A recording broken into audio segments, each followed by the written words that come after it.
Welcome to this Windows channel, and this is the Tech News Update. We are Tuesday, July 11th, 2017, and today in our Tech News Update we have China that is actually trying to prevent users from really looking at pretty much whatever they want, as the Chinese government is asking all ISPs in China to block VPN access starting February 1st, 2018. And enterprises that really need to use VPNs will have to register with the government in order to do so. So this is really making sure that basically no one can actually go outside to websites that they should not be viewing according to Chinese government, and making a greater control of the information. Microsoft wants to bring broadband internet to the 23 million Americans that still don't have it through what's called TV white spaces. They've actually successfully deployed this in Africa. Works fine. It works actually very well apparently, and it's by using the white spaces of TV channels that they can actually do this.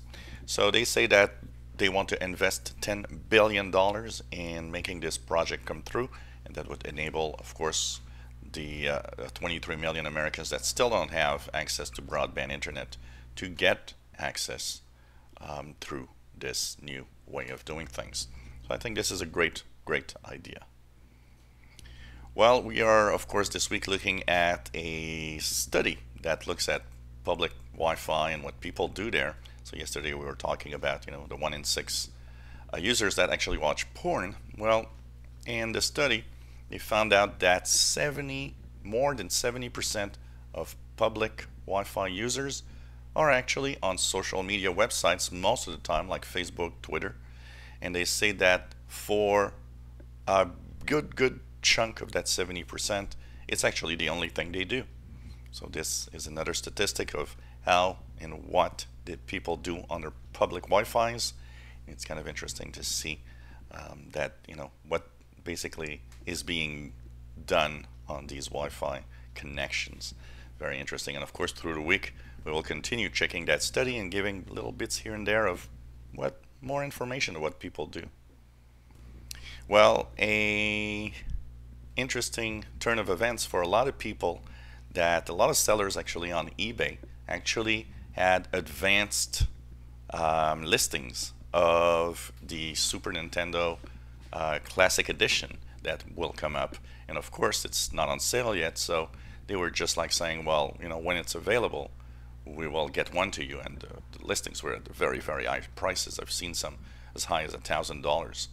Now eBay removed the listings, saying, well, you can't sell something that's not already in existence, and they say that it breaks actually eBay rules. So a lot of the listings will be removed, and of course if more show up, eBay promises to actually wage a war against those that do this. And I personally think that resale of devices at higher prices, that really exaggerated prices like that, should not even be on eBay personally. Well, the news industry is apparently scared. They say that Facebook and Google are far too powerful, that people tend to use these websites more and more for their news, and that they say that this will cause problems for the future as people turn away from traditional news media and go towards these websites. Now what they say is that there should be some rules that are of course available to prevent these big websites from actually having too much power towards the news. And they say that unfortunately also it helps in what we of course call fake news and propagating some false news stories also. And there's a new malware for Android, once again using what I was talking about, my little rant of a couple of weeks ago of why is it that Google can't do this. So there's a ransomware or malware called Leaker Locker that existed on PCs. Well, now it's been actually transported to Android, and it apparently has been downloaded through apps that were in the Google Play Store. So one example that you see here is Booster and Cleaner Pro. Another one is a wallpaper app. And basically what that malware does is ask you $50 in Bitcoin. If you don't, instead of locking or encrypting your files, what it does is it just says, well, we're going to leak your personal information from your phone to the internet. So, I really hope that Google can actually make this much better in their Google Play Store. There shouldn't be this possibility in there. And finally, remember that today we'll, of course, have Patch Tuesday. It's probably going to start soon, as it usually is something that starts around 1 p.m. Eastern Time, North America. So as I look at my clock here, it's about 10 minutes away.